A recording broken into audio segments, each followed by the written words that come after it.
Assalamualaikum warahmatullahi wabarakatuh. Alhamdulillahirabbil alamin wassalatu wassalamu ala asyrofil mursalin sayyidina Maulana Muhammadin wa ala alihi washabihi asmain amma ba'du. Yang saya hormati Bupati Banyuwangi Haji Fistiandani Azwar Anas, Bapak Wakil Bupati Haji Sugira, Bapak Abdul Azwar Anas, semua pegawai Pemkab Banyuwangi. Saya akan ngaji kira-kira kurang lebih seperempat jam karena saya juga punya wadifah di sini. Saya akan ngaji tentang betapa mudahnya berbuat baik dan betapa mudahnya bersosialisasi yang jadi kebutuhan sosial masyarakat. Kemudian di saat yang sama sebagai kebaikan menurut Islam. Ini saya baca kitab yang sangat otoritatif, yaitu kitab Sahih Muslim, di mana kita tahu dalam Islam pegangan ahli sunnah wal jamaah juga pegangan ulama seluruh dunia adalah Al-Kutubus Sittah, kitab 6 diantaranya yang hadis Bukhari Muslim. Di sini ketika Nabi ditanya tentang beberapa kebaikan, yaitu dari pertanyaan ayul a'mali afdol, amal apa yang terbaik, di antaranya Nabi menyebut sekian: iman billah, iman kepada Allah Ta'ala.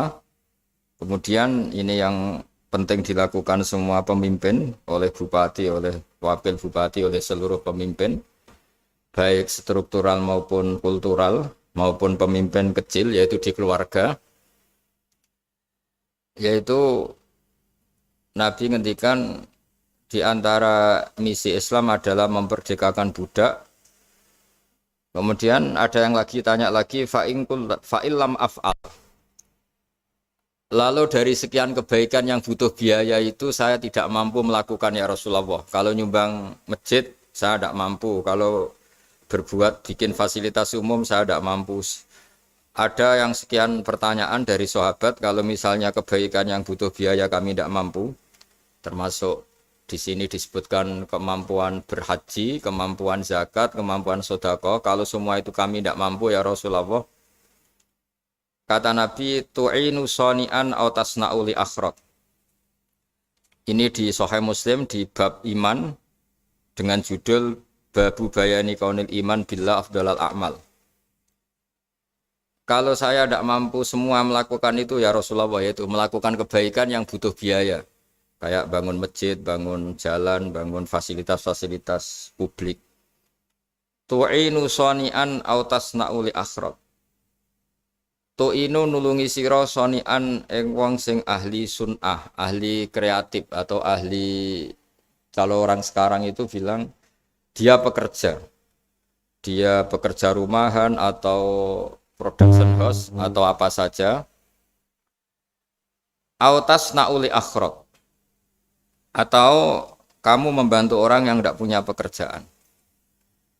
Terus sahabat masih tanya, aro'aita indo iftu an ba'dil amal. Kalau semua kebaikan aktif saya tidak mampu melakukan ya Rasulullah, kebaikan menolong orang lain, kebaikan yang bersifat aktif. Jawabnya Nabi, dan ini pegangan saya, pegangan kita semua, panduan dari Rasulullah SAW, Nabi ngendikan, takufu syarro ka'anin nas, fa innaha sodakotun minka ala nafsik. Ya, saya ulang lagi, takufu syarro ka'anin nas, fa innaha sodakotun minka ala nafsik. Kamu dalam berislam cukup menjaga supaya kejelekan kamu tidak punya imbas pada orang lain. Ya, ini penting dalam Islam. Jadi kalau tidak bisa berbuat baik, potensi keburukan kita jangan sampai menimpa orang lain. Keburukan itu bisa kejahatan kriminal, bisa kejahatan pidana atau merugikan orang lain, atau kejahatan yang tidak sampai kriminal tapi mengganggu orang lain. Misalnya contoh gampang ini, saya sumpek-sumpeknya sendiri ingin jalan-jalan, main di teman yang di jam kerja. Ini kan sumpek-sumpeknya saya sendiri ingin hiburan, terus wisata atau dolan ke teman yang sebetulnya saat itu dia mungkin ngaji atau kerja atau harus memenuhi kewajiban cari nafkah. Gara-gara nemuin saya, akhirnya dia dikomplain sama majikannya, atau gara-gara nemuin saya, dia akhirnya tidak ngaji sama santrinya, atau gara-gara nemuin saya, dia terganggu aktivitasnya. Itu juga tidak boleh, karena berarti keburukan kita punya akibat pada orang lain. Jadi kaidah dalam Islam itu kalau tidak berbuat baik, potensi keburukan kita ini jangan sampai menimpa orang lain. Sehingga di sini Islam menyarankan uzlah. Uzlah itu nyepi. Jadi misalnya kita baru penat, baru bawaannya itu emosi, baru gak suka kumpul orang, itu ya sebaiknya jangan jalan-jalan. Karena di antara kebaikan Islam itu tabassum, senyum. Atau talqatu wajhin, ceria. Tapi karena kita mungkin jatuh kredit, jatuh hutang atau punya masalah keluarga, sehingga bawaan kita itu emosi. Nah, dalam seperti ini sebaiknya uzlah, menutup diri. Sehingga kata Rasulullah SAW dalam zaman akhir di antara kebaikan itu kamu meninggalkan manusia aktivitasnya, kemudian watadaun nas min syarrik, kamu meninggalkan manusia supaya enggak kena keburukan kamu. Jadi ada momen, ada saat di mana kita mungkin kalau ketemu orang itu bawaannya ingin sengak, ingin ngomong yang enggak enak, atau kita baru penat, itu sebaiknya uzlah saja, mengurung diri di kamar atau isolasi sendiri, karena bawaannya baru emosi. Nah, ini yang jarang dipraktekkan. Kalau sekarang malah banyak yang saat susah, malah bawaannya ingin namam, ingin menvonis orang lain atau ngadili orang lain. Padahal pesannya Nabi, kalau semua kebaikan aktif tidak bisa kamu lakukan itu, takuffu syarra ka'anin nas fa innaha shadaqatun minka ala nafsik. Sehingga keburukan kita, ya saya ulang lagi, keburukan kita yang ingin emosi, ingin apa itu tidak punya akibat orang lain. Di sini kearifannya Rasulullah SAW, beliau masyhur ngendikan, layak dilqodi wa ghadban. Jangan sampai seorang hakim bikin keputusan ketika emosi, karena bawaannya orang emosi itu pasti enggak terkontrol intelektualnya, enggak terkontrol nuraninya, enggak terkontrol semua sifat baiknya. Itu kalau punya keputusan bahaya sekali. Sehingga Nabi dari awal ngendikan layak dilqodi wa ghadban. Orang yang sedang emosi tinggi jangan bikin keputusan penting. Kemudian oleh ulama diteruskan juga jangan bikin keputusan penting orang yang sangat lapar atau yang sangat kenyang, atau yang sangat ngantuk, atau yang super sibuk. Jadi hal-hal yang potensi buruk dalam mengambil keputusan itu harus ditinggalkan.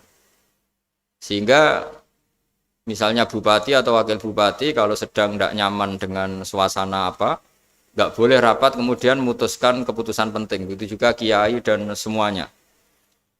Nah ini yang supaya otoritatif. Kenapa saya bawa kitab itu logikanya jelas ya. Kita sebagai dai, sebagai ustadz, atau sebagai mubaligh, atau sebagai siapa saja, yang ingin kita wariskan ke umat Rasulullah adalah dawuh-dawuhnya Nabi. Dan kalau kita ngaji tidak pakai kitab, itu sebenarnya umat kita jejali dengan pikiran kita, dengan ide kita. Jangan-jangan ide kita, pikiran kita ini tidak mewarisi pikiran Islam, tapi pikiran kita atau emosi kita. Tapi kalau kita baca kitab, artinya umat ini berhak mendapat apa yang diteladankan dan disabdakan oleh Rasulullah SAW. Tapi kalau kita, itu pasti inginnya itu kita.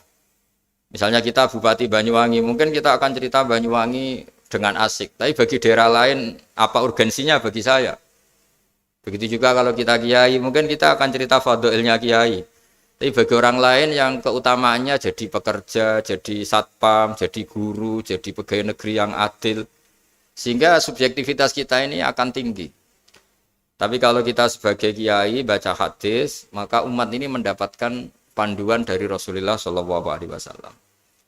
Nah, dari sekian panduan itu, kata Nabi, jika Anda tidak bisa berbuat kebaikan aktif, maka kebaikan yang harus Anda lakukan adalah potensi kejelekan kamu jangan menimpa orang lain.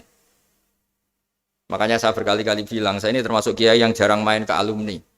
Karena tadi, kadang-kadang alumni itu sudah mau kerja di tempat kerjanya atau mau janjian ngantar anaknya sekolah. Gara-gara ada saya, mungkin semua itu dibatalkan.